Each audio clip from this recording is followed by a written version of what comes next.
Hello,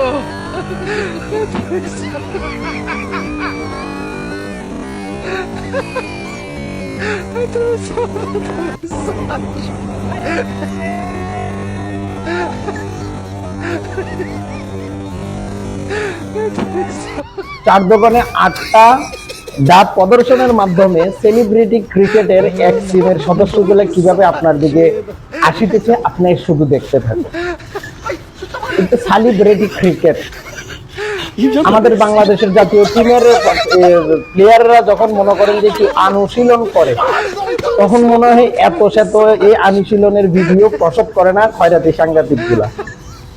কিন্তু এই celebrity ক্রিকেটের এগুলা কি মিনিটে মিনিটে প্রসব বেদনার মতো প্রসব করতেছে, যে প্র্যাকটিস করতেছে উমুক জনেরা, প্র্যাকটিস করতেছে সুমুক ক্যাবিনেট্রি, প্র্যাকটিস করতেছে সুমুক ক্যাবিনেট, এভাবে করে মানে খয়রাতি সাংবাদিক গুলা কিন্তু অশ্লীলতা ছড়ানোর পিছনে অন্যতম দায়ী। এটা আপনার থেকে মানতে হবে এবং এটা আপনি বিলিভ করতে হবে। যেমন সে প্র্যাকটিস করতেছে কি আমাদের জাতীয় টিমের ক্রিকেটে না দেশের জন্য কল্যাণ বয়ে আনতে পারে, ঠিক আছে, তাদের প্র্যাকটিসটা এত শত ভাবে ভিডিও প্রসব করস না। এই ল্যাংকা গাবিনেত্রী গুলার ভিডিও যেভাবে হারে প্রসব করস, এখন ছক্কা সাইড মারি দিতেছে প্র্যাকটিসের মধ্যে মজেবিন, এখন ছক্কা সাইড মারিতেছে ওই গাবিনেত্রী, এখন বল করতেছে অমুক গাবিনেত্রী।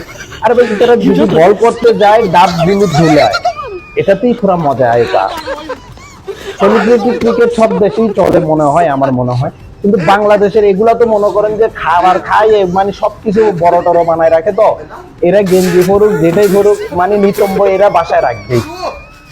তো সেলিব্রিটি ক্রিকেটের অন্যতম মজার মাধ্যম হচ্ছে যে নিতম্ব প্রদর্শন সরাসরি দেখতে পাওয়া যায়। তার কারণে আপনার টিকিট যদি দামে বিক্রি নাও করে, তাও আপনার দাম দিয়ে কিনতে বাধ্য হবেন। কারণ হচ্ছে যে ওইখানে উদের বল দেখতে গেলেও দুধের বল দেখতে পাবেন আপনি।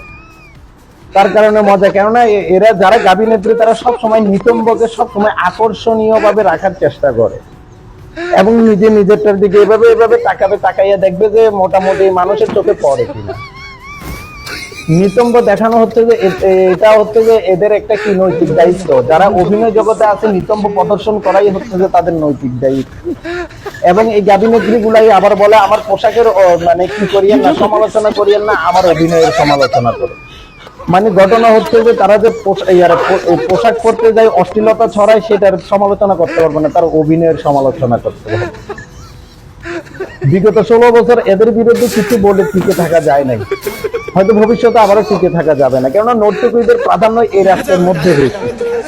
এই রাষ্ট্রে জ্ঞানী গুণীদের প্রাধান্যই ছিল না, সবই নর্তকীদের প্রাধান্য ছিল।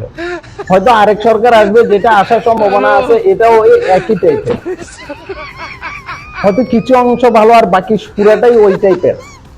কেননা যেভাবে শুনতেছি যে ওদের কাছে অলরেডি নর্তকীর মিলন মেলা বসে গেছে। তার কারণে আমি বলি যে যখন ক্ষমতায় তার সাথেই খাটকা পায়। তো নর্তকীদের কাজই হচ্ছে যে এটা, এরা সমাজের সম্মানিত, নর্তকীরা সমাজের সম্মানিত হয়ে যায়, সমাজের সম্মানিত ব্যক্তিগুলো অসম্মানিত হয়ে যায়।